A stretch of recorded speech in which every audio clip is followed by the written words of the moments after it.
Hey, sorry about that. Wasn't paying attention and got cut off. Be quiet, Siri. Anyway, so this one, variable signs, muscle atrophy, cranial nerve, difficulty swallowing. Also, they can have that droopy ear, droopy eye, droopy lip. Sometimes it's one-sided, sometimes it's both. They can go blind. Atrophy of the tongue, ataxia, weakness, recumbency. You can test with CSF analysis. There is a blood test, but it's a tighter test, so you have to kind of take that with clinical signs in mind. There is treatment, antiprotozoal drugs, and supportive care. Depending on how severe it is, the horse can recover but may not make a full recovery. So the horse may always be a little neurologic or ataxic the rest of its life. So just because you get a horse through it doesn't mean they'll be rideable. Some horses do make a full recovery. Horses can get infected again. So these are all things to think about. Here is a lovely example, a very dramatic example of the muscle wasting. So you can see the side looks pretty normal, and this side is atrophied. Again, it's on the left side, and I would say most of the cases I've seen are left-sided. I don't know why. It's just usually the left side, that side's the ataxic leg. If you do a tail pull, you can pull them all the way to kingdom come on the left side. They may have a little more resistance on the right. Also, their tail tone will be gone. In some of the horses, it seems to affect them more cranially. Ideally, if you grab a horse's tongue, they should pull it back away from you. But in neurologic horses, the tongue will just hang out there. So encephalomyelitis, there are several different kinds, Eastern, Western, and Venezuelan. We most commonly think about Eastern and Western. They're the ones we vaccinate for. Eastern is particularly severe. Humans can get it, dogs can get it. It is lethal, pretty much. Very low survival rate. Often horses will die within 24 hours, so sometimes before you even know what's going on, they'll die. Western is a little slower. There is a chance of survival. Venezuelan is very serious. It's not very common, though. Transmission, it's bloodborne mosquitoes. The reservoir is bird populations, and again, it's reportable because humans can get it as well. There is a vaccine for it, so usually in this area we vaccinate once a year. In more warmer climates such as Florida, they'll vaccinate twice a year. Very seldom do animals with the vaccine get this disease. Pretty much most of the cases of triple E or WE that have been diagnosed were in animals that were not vaccinated. Clinical signs, fever, ataxia, anorexia, paralysis, circling, head pressing, excitability. There's no actual treatment. Again, it's supportive care. As I said, usually with the triple E, they are down, recumbent, and dead within 24 hours. They can survive if you can support them through it. Rabies, we already know a lot about rabies, but real quick, it's a rhabdovirus or lyssavirus. It is reportable, obviously zoonotic, spread through saliva and bites. But remember, again, this is a very slow-moving disease. You may never know your horse even got bit by anything, especially if it's just a little scratch on the hind fetlock, and it can take months for the disease, for the virus to travel through the nervous system to the brain, where then you'll see ataxia, lameness, that can be depressive. Or progressive, Most horses are more depressed versus aggressive. You can have the dumb form of rabies versus the aggressive rabies. There is no treatment, euthanasia, and there is a very effective vaccine that you can use to prevent this. And it's highly encouraged. It's cheap, it's effective, and again, your animal can get bit and you never know. A small puncture, depending if it's muddy, you may not even see the scratch. And again, zoonotic, so you can get it from them. This is a horse, I know it's hard to tell, but the horse is probably circling, head pressing, acting confused. They'll walk into walls. They'll have the difficulty drinking as well. They'll try to drink. They may have some salivation issues because they're trying to drink and can't, so they're having difficulty swallowing. West Nile is caused by a flavivirus, again reportable. Transmissions, mosquitoes, reservoirs, bird populations. Clinical signs, again, fever, depression, colic, and neurologic signs. Hyperexcitability, they'll become unresponsive, just kind of dumb. Tremors, head pressing, they'll crash into walls, etc. Some develop paralysis, some die spontaneously. You can get them through West Nile, though. Most people don't have the ability to do the supportive care, and they may die anyway. But if this is one of those diseases where the animal will be down and then all of a sudden after a few days of supportive care will suddenly stand up. And if that's the case, the animal will most likely survive. There's, again, a good vaccine and mosquito control. We have not to date had any cases of West Nile virus infection in Delaware County. We've had some, but they have been throughout New York State. So it's only a matter of time. Oh, also humans can, I believe, get this too. So Wobbler syndrome. So this one isn't infectious. Instead, this is due to compression of the spinal cord in the cervical region.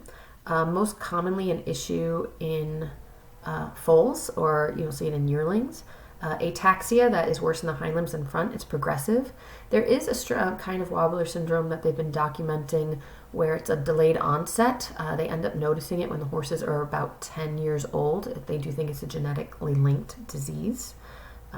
There is surgeries, the basket surgeries that you can do. So it's always questionable what kind of career that horse will have going forward. Equine degenerative myeloencephalopathy. This causes Wobbler-like symptoms as well, so especially hind end weakness and ataxia, and it is due to a deficiency of vitamin E. You'll also see usually some muscle atrophy, things like that, and they just, you can run a serum vitamin E. You'll notice they're very low in that, and you can supplement their diet, and that should fix it. So blood cell pathogens, pyroplasmosis and EIA, or equine infectious anemia. Pyroplasmosis is caused by Babesia. A protozoa is reportable and is a tick-borne disease. It can cause fever, depression, anemia, thirst, and eye problems. Diagnosis, blood smear, ELISA, or complement fixation test. You can get them through this with antibiotics, supportive care, and NSAIDs to reduce their fever. Prevention, restrict movement of infected animals, and tick control. Equine infectious anemia is caused by a lentivirus. It's reportable, as most of you who have been through the equine part know. It is transmitted through blood-sucking insects such as horseflies and biting flies, I guess dirty needles as well, but that's not usually a common issue. Clinical signs are fever, lethargy, anorexia, pale mucous membranes. They'll get petechiated gums, icterics, potentially neurologic signs. They may have thrombocytopenia and anemia. I believe it also causes a vasculitis. The diagnosis is the Coggins test. There is no treatment. You can get an animal through the clinical signs and they can survive, but they will always be a carrier of the disease. Some animals will carry the disease and never develop signs. But unfortunately, due to that, most animals are euthanized. Otherwise, they have to go into a permanent quarantine. And when I say quarantine, not just like at the far end of your farm, but these are spread by bugs. So we're talking no animals within a 5-mile radius. So usually most of these animals end up getting euthanized. That's why the Coggins test is a required test. It's done most places yearly, some as far as 2 years out, but you cannot legally move an animal from point A to point B on a public roadway or go ride in a national park or anything like that without having a negative Coggins. Also, most boarding barns require Coggins, and pretty much all horse shows require negative Coggins tests. These are some horses. You can see they're in poor body condition, don't look particularly well, failure to thrive, things like that. Coggins horses. So endocrine issues, things such as PPID, are Cushing's disease and hypothyroidism. So pituitary pars intermedia dysfunction, or Cushing's disease, it is similar to the Cushing's disease in dogs, except in this case, it's due to a small, teeny tiny tumor in the pituitary gland, which causes excess cortisol production from adrenal glands. So the pituitary triggers the adrenal glands. Clinical signs, PUPD, so increased urination and drinking. They'll get these thick, weird, curly hair coats. They also won't shed out well or shed out in a strange way. So instead of just losing all their hair, I saw one horse who, his coat, he just had these weird, long, stringy hairs. Not his entire body, but random, long, stringy hairs. Sway back, pot belly. The increase in cortisol is like an increase in steroids, can trigger laminitis. So you'll suddenly have a horse that starts showing laminitic symptoms, and especially if they have recurrent laminitis and they're kind of a fatter, heavier horse, this is definitely a disease to test for. They'll also get a loss of muscle tone.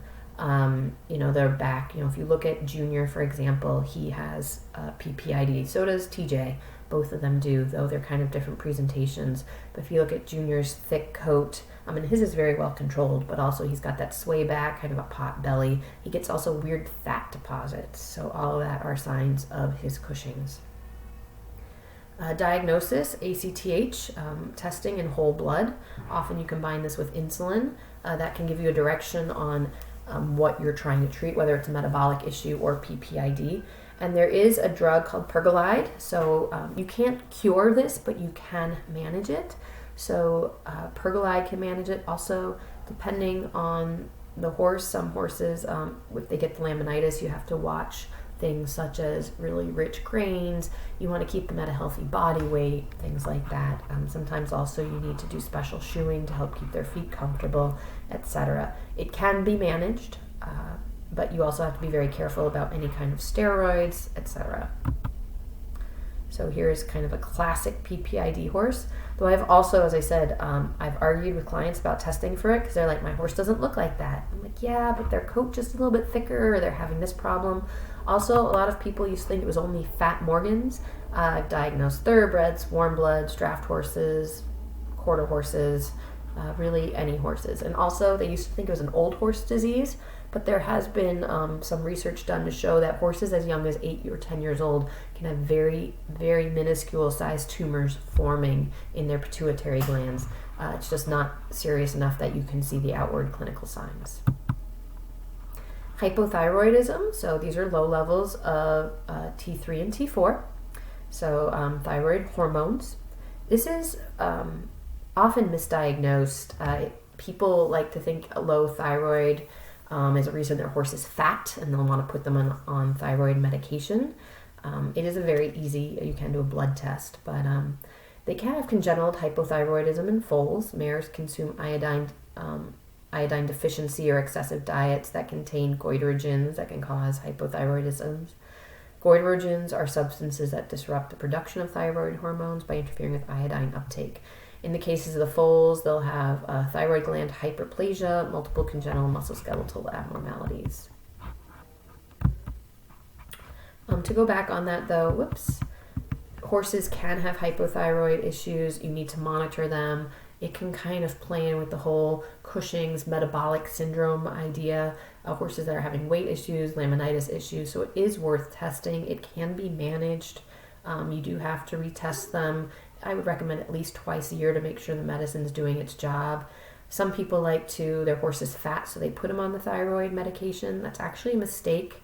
It may cause a spike in their thyroid for a month or two that causes them to lose a little bit of weight, but then it will actually mess up their normal thyroid hormone levels, and their thyroid will stop producing as much T4 as it should, and they'll end up, it's almost like an induced hypothyroidism. So if you have a client that's like, oh, I want the thyroid medication to make them lose weight, say, no, we need a test to show that they're actually deficient in T4. Ophthalmic issues, corneal ulcers, and recurrent uveitis.